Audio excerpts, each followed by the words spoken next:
Our oldest son, Jacob, was born perfectly. We had planned a natural birth with the midwife, Jackie, and a doula, Lisa, in a freestanding birthing center with family and friends nearby.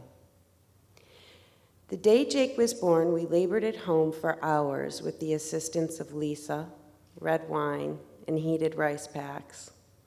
It became more difficult to lose myself in the breath, and I was distracted by the outside world, which was incredibly annoying to me. Lisa was trying to reheat the spare rice pack in the microwave, and shrill, piercing beeps interrupted her own murmurs of frustration and intertwined with my own impatience at being seized with pain. So I yelled sharply, "Hit, clear, bottom, right." I could hear her chuckle and pick up the phone. After a few seconds, I heard, "Yes, it's Lisa. We're at 3 minutes and Julie has lost her sense of humor. I think we're ready." I cursed her in my mind. I hadn't lost my sense of humor. She didn't know how to work a microwave. After several hours of labor and 3 powerful pushes later, we held our firstborn. Jake was perfect. We napped with him in an aura of bliss for a few hours after birth. Then were welcomed home with a dinner of tuna casserole and champagne in our tiny 1-bedroom apartment surrounded by 20 people we loved most in the world.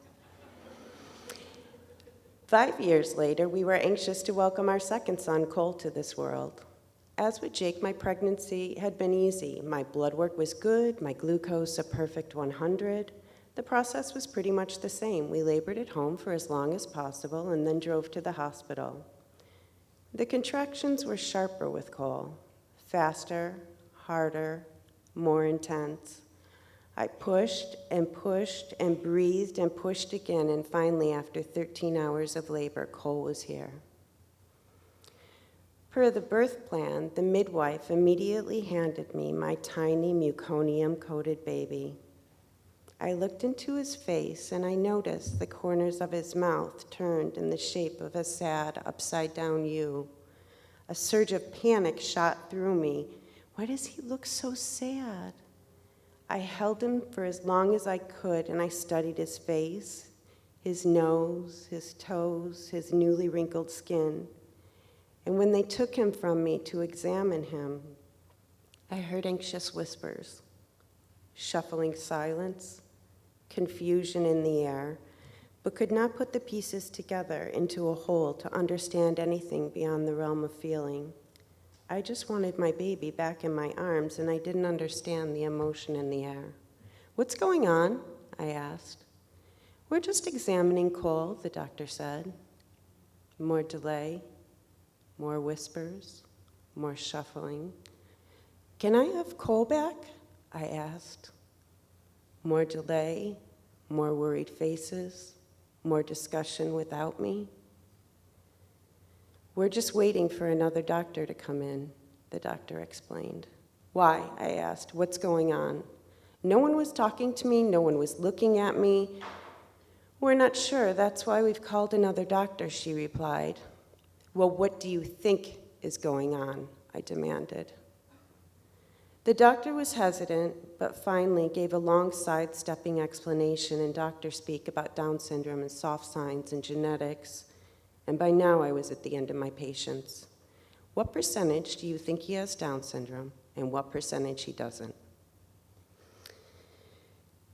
Her eyes went to the floor as she said, 80% he does, and 20% he doesn't. "Fine, Cole has Down syndrome. Can I have my baby back now?" Everyone in the room was silent as Cole's father picked him up and placed him in my arms. And I gazed down at this beautifully perfect body wrapped in the hospital blue and pink striped blanket, and tears spilled from my eyes onto his downturned mouth, and my sadness met his sad-shaped mouth.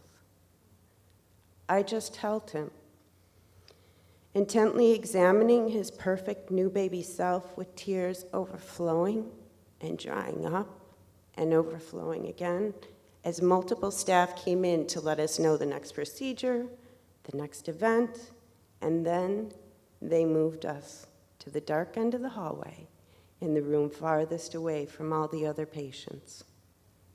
They moved us there to grieve, silently, not contaminating the happy events that surrounded the other parents welcoming their children into the world. And I was angry at their sad faces and their worried eyes and their shuffling feet, angry at them for thinking that our baby was any less perfect than the other babies being born. Cole was perfect. He had Down syndrome, and I grieved for the Jacob I expected. And I grieved for a world that would be crueler to Cole than to a child that could fend for himself. But I saw Cole, and I saw him in my arms. His beautiful face, his perfect fingers, toes, and his eyes that shone back into mine, and I knew he was perfect. I called my mother. They think Cole has Down syndrome, and we're waiting for our pediatrician. I'll know more soon. Oh, we'll be right there, she said.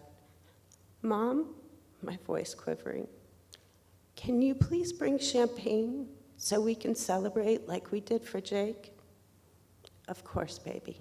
I'll be right there.